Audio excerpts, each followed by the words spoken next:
זאתי אמונה. אמונה זה אל תחשוב לפי השכל. אל תלך עם הראש. תגיד, זה המסלול. לא, זה לא המסלול. ישועה היא לא באה מהמסלול המתוכנן. ישועה היא באה רק מהמסלול הלא מתוכנן. הישועה באה מהמקום הלא ידוע. הנס מגיע מהמקום שלא ציפית שהוא יגיע.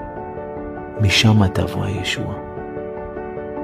אם אתם נמצאים ברגעים שאתם לא יודעים מה הולך להיות, אל תנסו לבנות לקדוש ברוך הוא את הדרך של הישועה בראש. זה לא יעבוד. הישועה לא תגיע מאיפה שתכננתם. הישועה תגיע מהדלת האחורית, ממקום בלתי צפוי, ממקום בלתי מתוכנן.